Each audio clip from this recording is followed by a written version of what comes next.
Hello everyone, welcome back to online study on. आज हम इस वीडियो में बात करेंगे Bihar SSC third CGL mains के लिए सेट नंबर 6। आई होप कि इससे पहले कि आपने बाकी के 5 पार्ट तक ज़रूर देख लिया होगा।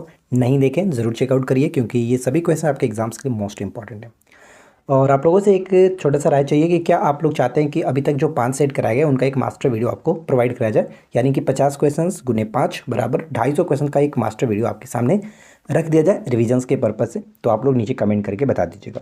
तो चलिए इस वीडियो को शुरू करते हैं, लेकिन उससे पहले मैं आपको एक छोटा सा जानकारी देना चाहता हूं कि जो लोग अभी तक Bihar SSC third CGL mains का बैच हमारे एप्लीकेशंस पे जो चल रहा है उसको ज्वाइन नहीं किए, तो आप रिवीजन के पर्पज़ से इसको ज्वाइन कर सकते हैं। बहुत अच्छे तरीके से हमारी सारी कंटेंट यहाँ पे आपको मिल जाएगी, पीडीएफ नोट्स वगैरह सब कुछ, जो कि सिर्फ और सिर्फ 199 रुपये में, जो कि ये प्राइस कल तक के लिए ऑफर में रहने वाला है। तो जल्दी से जाइए, जल्दी से इसको ज्वाइन करिए। ज्वाइन करने के लिए वीडियो के नीचे डिस्क्रिप्शन में एप्लीकेशन का लिंक दिया गया, उसको डाउनलोड करिए, लॉगिन करिए, स्टोर सेक्शन में जा करके आप इस बैच को ज्वाइन कर सकते हैं। देखिए, सबसे पहला प्रश्न ये है कि निम्नलिखित में से कौन सा सही मेल नहीं खाता? कौन सा सही मेल नहीं खाता? तो सबसे पहला पॉइंट है कि फूलों की घाटी, जो कि चमोली को कहते हैं, उत्तराखंड में पड़ता है, हिमाचल प्रदेश के साथ, ये गलत है। सरिस्का राष्ट्रीय उद्यान राजस्थान में, डांडेली नेशनल पार्क कर्नाटक में पड़ता है, इंद्रावती राष्ट्रीय उद्यान छत्तीसगढ़ में, ये तीनों सही है। तो गलत यहाँ पे सिर्फ और सिर्फ एक था, इसलिए ऑप्शन सी को टिक करेंगे, ध्यान रखिएगा। यानी पहला जो टॉपिक आपको पढ़ने के लिए यहाँ पे मिल जाएगा वो आपका है वन्यजीव अभयारण्य और राष्ट्रीय उद्यान। आप इस टॉपिक को आज कवर कर लीजिएगा। देखिए, सेकंड क्वेश्चन क्या कह रहा है कि पंचायती राज विषय है। पंचायती राज विषय है, तो ध्यान देना है कि पंचायती राज जो विषय है वो राज्य की सूची का है, राज्य सूची का विषय है। यहाँ पे ऑप्शन बी हो जाएगा। पंचायती राज पर एक वीडियो हम लाने वाले हैं, कल वीडियो आपको प्रोवाइड कराएंगे, जिसमें पंचायती राज से रिलेटेड सारी चीज़ें आपको कवर की जाएंगी। तो आप उस वीडियो के लिए वेट कर सकते हैं। अगला प्रश्न हमारा बनता है कि निम्नलिखित में से कौन सा एक मौलिक कर्तव्य नहीं है? मौलिक कर्तव्य, जब मौलिक कर्तव्य की बात आती है तो सबसे पहले इसके संदर्भ में 2-3 पॉइंट्स याद होना चाहिए। भाग 4 के क के अंतर्गत आता है। सरदार स्वर्ण सिंह समिति की अनुशंसा पर इसको 42वें संविधान संशोधन 1976 के द्वारा जोड़ा गया था। यूएसएसआर के संविधान से इसको ग्रहण किया गया और आर्टिकल 51 के क के अंतर्गत इसमें शामिल किया गया।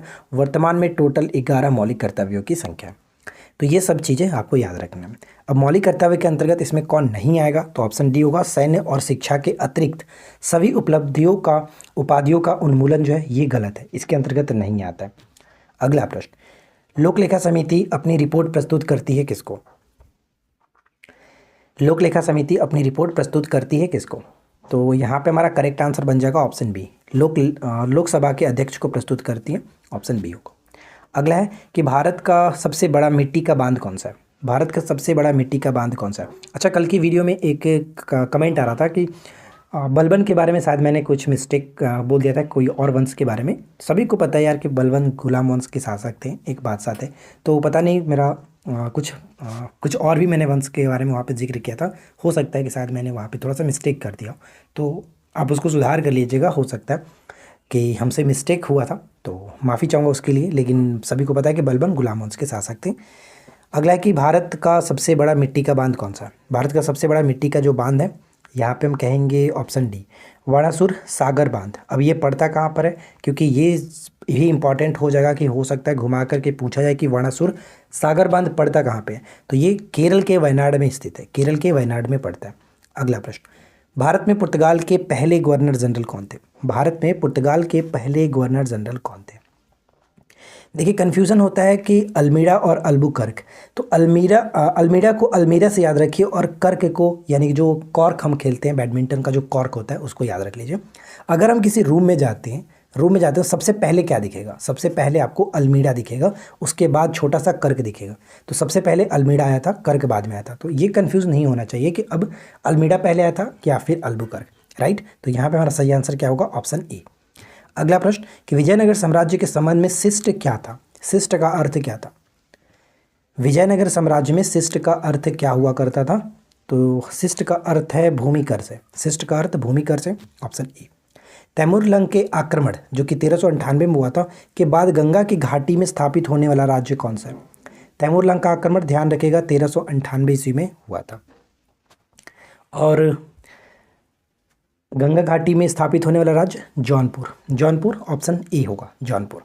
स्वराज द्वीप जो है निम्नलिखित में से किस स्थान पर स्थित है? स्वराज द्वीप निम्नलिखित में से किस स्थान पर स्थित है? स्वराज द्वीप ऑप्शन ए हो जाएगा अंडमान द्वीप। ठीक है, अंडमान द्वीप में स्थित है। इसके बारे में यहाँ पे पॉइंट्स मैंने लिख रखा है, जैसे स्वराज द्वीप जो है, जिसका भूतपूर्व नाम हैवलॉक द्वीप था। हैवलॉक द्वीप को अब वर्तमान में स्वराज द्वीप के नाम से जानते हैं। भारत के अंडमान और निकोबार द्वीप समूह के रिची द्वीप समूह का सबसे बड़ा द्वीप है। यह अंडमान द्वीप समूह के बृहद अंडमान से पूरब में स्थित है, यानी बृहद अंडमान के आसपास ये पड़ता है। अगला है सिंधु की जो सहायक नदियाँ हैं, बताइए कौन सी है। सिंधु की सहायक नदियाँ कौन सी हैं। सिंधु की जो सहायक नदियों की अगर हम बात करें तो करेक्ट आंसर यहाँ पे हो जाएगा श्योक, चिनाब और रावी। ठीक है, रावी। यहाँ पे देखिए बाई को थोड़ा सा हम हटाते हैं, बाई को हटाते हैं, और यहाँ पे मतलब कि एक होता है कि बाईं तरफ से सहायक नदी और एक होता है दाईं तरफ से सहायक नदियाँ, लेकिन हम यहाँ पे सिर्फ और सिर्फ बात करेंगे सिंधु की सहायक नदियाँ कौन सी हैं। तो सिंधु की सहायक नदियों में देखा जाए तो श्योक, चिनाब और रावी। अकॉर्डिंग टू ऑप्शन हमारा सही आंसर क्या बनेगा, ऑप्शन डी। उपरोक्त सभी के सभी सिंधु की सहायक नदियाँ हैं। ठीक है, साथ ही साथ इसका और भी सहायक नदियों में व्यास, सतलज, झेलम, ये सभी के सभी भी आते हैं। ठीक है, सिंधु की सहायक नदियों में। तो फिलहाल यहाँ पे हमारा ऑप्शन डी हो जाएगा, सिंधु की सहायक नदियाँ कौन सी हैं। हार्मोन इंसुलिन उत्पादन कहाँ से होता है। इंसुलिन का उत्पादन हमारे शरीर में कहाँ से होता है, तो अग्नाशय के बीटा कोशिका से, पेनक्रियाज ग्रंथि की बीटा कोशिका से इंसुलिन का उत्पादन होता है। यहाँ पे बी बिल्कुल सही होगा। अगला प्रश्न, लोइस पठार कहाँ स्थित है। लोइस पठार कहाँ स्थित है। लोइस पठार या फिर लोइस का मैदान कहाँ स्थित है, तो ये पड़ता है आपका चीन के अंतर्गत, चीन के अंदर, ऑप्शन सी, चीन के अंदर। नीचे स्वाधीनता संग्रामियों तथा उनके द्वारा प्रारंभ समाचार पत्रों के नाम दिए गए, कौन सा जोड़ा गलत है, कौन सा जोड़ा गलत है। तो देखिए यहाँ पे मौलाना आज़ाद, अल हिलाल को मौलाना आज़ाद के द्वारा लिखा गया, बिल्कुल सही है, अखबार था इनके द्वारा। और लोकमान्य तिलक जो थे वो केसरी, बिल्कुल सही है। जवाहरलाल नेहरू, नेशनल हेराल्ड, ये भी सही है। लेकिन गलत यहाँ पे हो जाता आपका Mahatma Gandhi Commonwealth. Commonwealth anniversary के साथ होना चाहिए, इसलिए यहाँ पे हम डी को टिक करेंगे, जो कि ये पॉइंट हमारा गलत हो जाता है। ठीक है, आगे देखिए, सीमांत लागत किसके बराबर होती है। सीमांत लागत किसके बराबर होती है। मात्रा में परिवर्तन द्वारा विभाजित कुल लागत में परिवर्तन के बराबर सीमांत लागत को कहते हैं, ऑप्शन सी। अगला कि गर्म रेगिस्तान में तथा उनके चारों ओर पवन धूल से बनने वाली मृदा को क्या कहते हैं। गर्म रेगिस्तान में तथा उनके चारों ओर पवन धूल से बनने वाली जो मृदा होती है उसे हम लोग लोएस मृदा के नाम से जानते हैं, ऑप्शन बी, लोएस मृदा। मालाबारी और चेगू किसकी नस्ल है। मालाबारी और चेगू जो किसकी नस्ल है। नस्ल पे एक अलग वीडियो हम बहुत पहले भी बना चुके हैं, आप उसको ज़रूर देख लीजिएगा। तो देखिए मालाबारी जो होता है वो बकरी, यहाँ पे करेक्ट होगा। चेगू बकरी की ये जो की नस्ल होती है, ऑप्शन सी। अगला प्रश्न, इसके बाद अगला सवाल है, निम्नलिखित में से कौन सा मिलान गलत है। ध्यान दीजिएगा कौन सा मिलान यहाँ पे गलत किया गया। तारापुर महाराष्ट्र में है, रावत भाटा राजस्थान में है, काकड़ापारा कर्नाटक, ये गलत है। काकड़ापारा गुजरात में है, जबकि नरोरा उत्तर प्रदेश सही है। तो गलत यहाँ पे सी है, सी को टिक करेंगे। अगला प्रश्न, निम्नलिखित कथनों पर विचार करिए। देखिए फर्स्ट, सेकंड, थर्ड, 3 पॉइंट है, तीनों को पढ़ने के बाद बताना कि कौन सा कथन सही है। पहला पॉइंट है कि गुप्त राजवंश का वास्तविक संस्थापक श्रीगुप्त को माना जाता है। ध्यान दीजिएगा यहाँ पे प्रश्न में कि वास्तविक संस्थापक, ये पॉइंट गलत हो जाएगा। क्यों, क्योंकि गुप्त वंश के संस्थापक के रूप में श्रीगुप्त को जाना जाता है, जबकि वास्तविक संस्थापक चंद्रगुप्त मौर्य को कहते हैं। तो ये पॉइंट गलत है। श्रीगुप्त को आदि राज से भी संबोधित किया गया, इन्होंने महाराजा की उपाधि भी धारण की थी, ये सही है। गुप्त संबोध का प्रारंभ 319 से 20 ईस्वी में किया गया था, ये भी सही है। तो यहाँ पे सेकंड और थर्ड सही है, तो हम यहाँ पे सी को टिक करेंगे, सेकंड और थर्ड करेक्ट है। अगला नेक्स्ट प्रश्न है कि वह स्थिति जहाँ सरकार का व्यय उसके राजस्व से अधिक होता है उसे क्या कहते हैं। सरकार का जो व्यय है उसके राजस्व से अधिक हो जाए तो उस स्थिति को हम लोग कहते हैं बजट में कमी। बजट में कमी, ऑप्शन सी बिल्कुल सही आंसर है, बजट में कमी। अगला प्रश्न कि शैवाल और कवक के मिलने से लाइकेन बनता है, जिसे हम लोग क्या कहते हैं। शैवाल और कवक जो है वो लाइकेन बनाता है, तो इसे हम लोग किस नाम से जानते हैं, म्यूटिलिज्म कहते हैं। म्यूटिलिज्म, ऑप्शन बी बिल्कुल सही होगा, म्यूटिलिज्म। लाइकेन एक प्रकार का वायु प्रदूषक के रूप में सूचक माना जाता है। हीमोग्लोबिन क्या है। हीमोग्लोबिन क्या है, मानव शरीर में पाया जाने वाला एक प्रकार का प्रोटीन ही होता है हीमोग्लोबिन, और ये करता क्या है, तो मानव रक्त में पाया जाने वाला एक पदार्थ कह सकते हैं। यहाँ पे सी बिल्कुल सही आंसर होगा।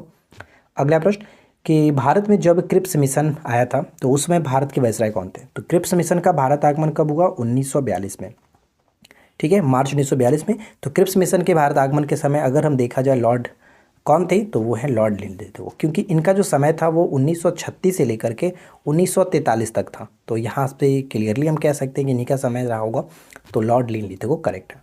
आर्य समाज के संबंध में विचार करें और सही कथन चुनें। तो आर्य समाज के संदर्भ में ध्यान दीजिएगा।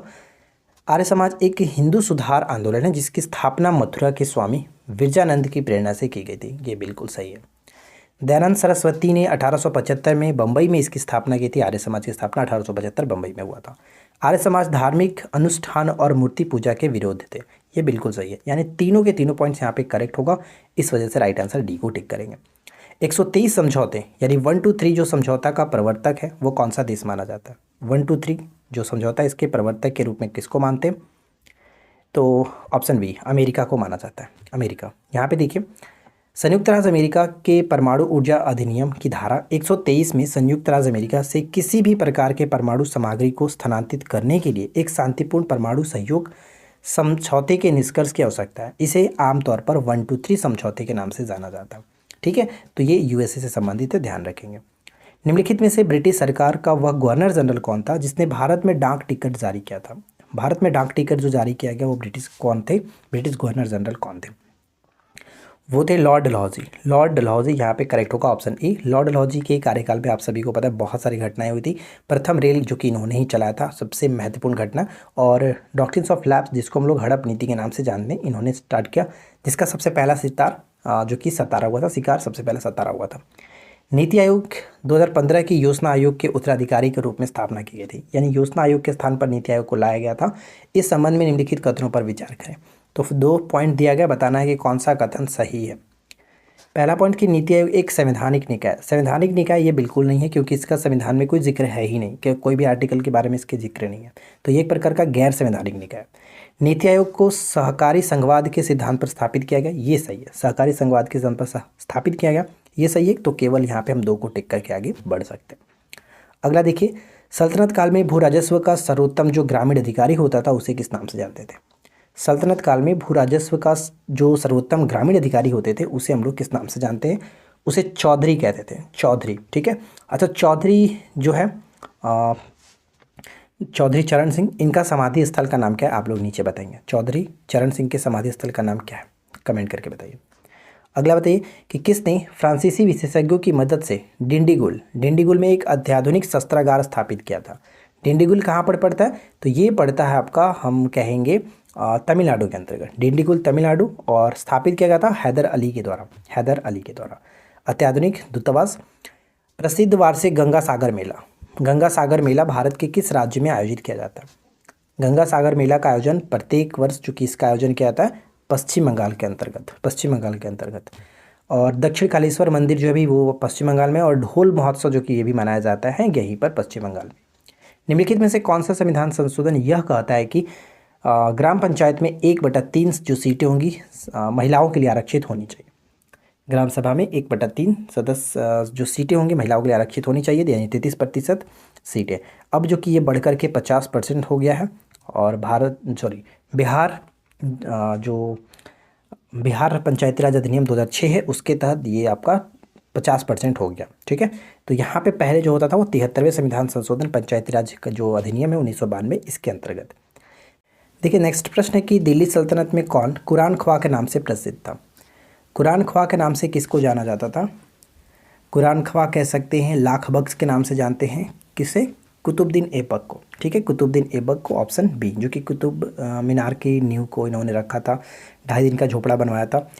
अगला प्रश्न है कि फरवरी 1905 में इंडियन होम रूल सोसाइटी की स्थापना किसने की थी? इंडियन होम रूल सोसाइटी की स्थापना किसने की थी? कभी कभी जो दिखता है वो बिल्कुल भी सही नहीं होता है, ये चीज़ ध्यान रखिएगा। तो जाहिर सी बात है कि अगर आपके एग्ज़ाम्स में कहीं इनमें से कोई नहीं दिखता है तो आप बिल्कुल ऐसा मत सोचिए कि वो होगा ही नहीं होगा। थोड़ा सा उस पर ध्यान रखिए और अच्छे तरीके से क्वेश्चंस को पढ़िए, ऑप्शंस को ध्यान में रखिए, तब आंसर को टिक करिए। तो यहाँ पे ऐसा बिल्कुल नहीं सोचना है कि इनमें से कोई नहीं होगा ही नहीं, होगा, बिल्कुल होगा, ऐसा थोड़ी होता है कि नहीं होता है। तो थोड़ा ध्यान रखना होता है, ऐसा नहीं होता है कि आप छाट दो उसको कि नहीं होगा ही नहीं। तो ये तो जाहिर सी बात है, आपको याद है तो आपको पता ही है कि कृष्ण वर्मा जो होंगे उन्हीं को आप टिक करेंगे। तो सही आंसर इनमें से कोई नहीं, ठीक है। राइट आंसर यहाँ पे डी हो जाएगा, इनमें से कोई नहीं, 1905। अगला प्रश्न देखिए, नेक्स्ट कह रहा है कि राष्ट्रपति रामनाथ कोविंद को भेंट की गई उस पुस्तक का नाम क्या है जो मनोहर पारिकर के जीवन से समर्पित है? मनोहर पारिकर के जीवन से संबंधित है, बताइए। उस पुस्तक का नाम क्या है? इनविजिबल जो कि संबंधित है मनोहर पारिकर से। अगला देखिए, नाटो की स्थापना कब और कहाँ हुई थी? नाटो की स्थापना कब और कहाँ हुई थी? 90% चांस है कि काफ़ी लोग इस प्रश्न में गलती करेंगे, क्योंकि सभी लोग राइट आंसर आप ऑप्शन ए को टिक करेंगे, 1949, ठीक है। 1949 ब्रुसेल्स, जो कि ये गलत है, ध्यान रखिएगा ये गलत होगा, क्योंकि नाटो की स्थापना कहीं और हुई थी और इसका मुख्यालय कहीं और है। तो नाटो की स्थापना हुई थी 1949 में वाशिंगटन डीसी में, ठीक है, वाशिंगटन में, यहाँ पे बी होगा सही आंसर। लेकिन इसका मुख्यालय पूछा जाता तो ब्रुसेल्स बिल्कुल सही होता।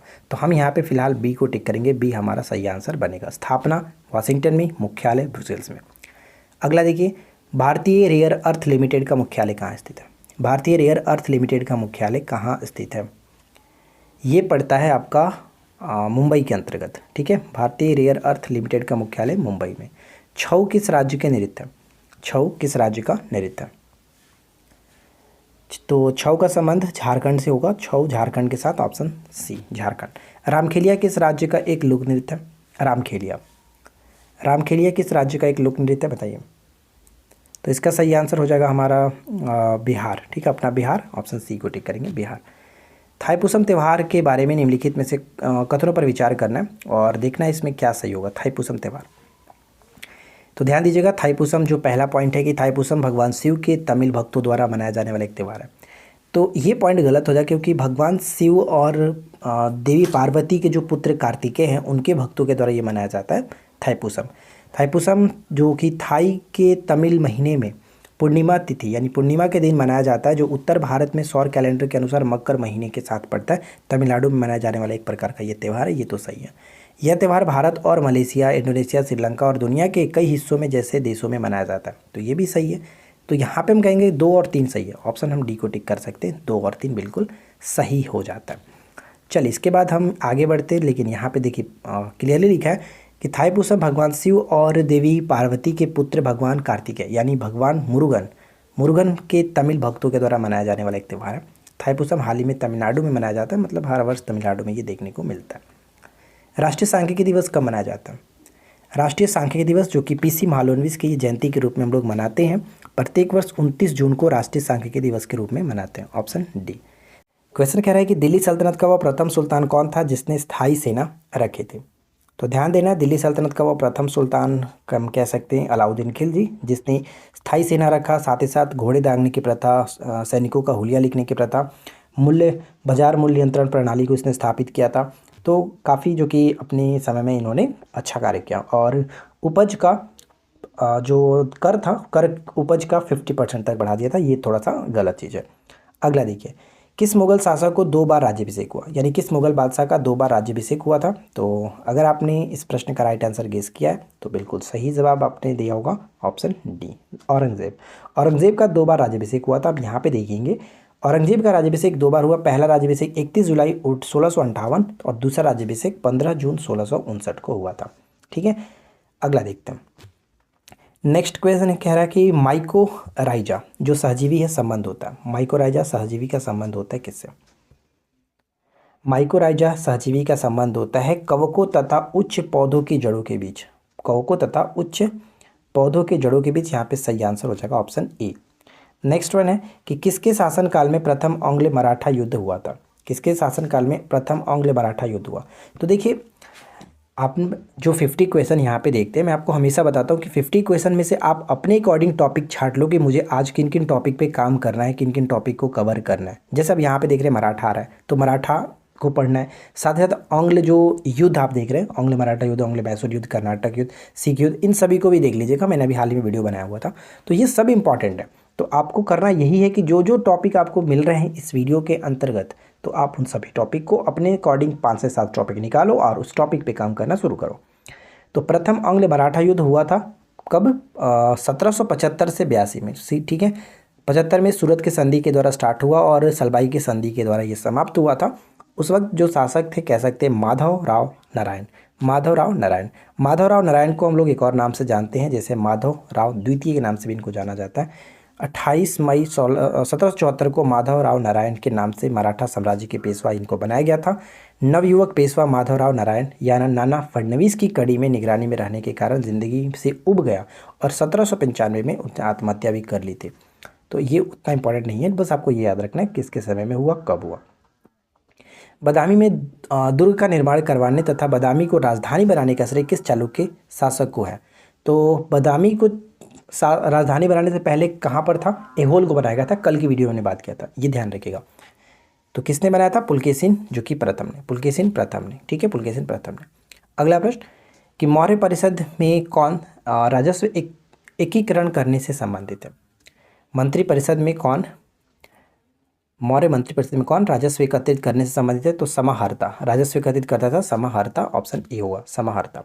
अगला देखिए, हाल ही में किस राज्य सरकार ने महिलाओं के लिए कार्यस्थल को सुरक्षित बनाने के लिए साहस पहल की शुरुआत की है? किस राज्य ने साहस पहल को किसने स्टार्ट किया?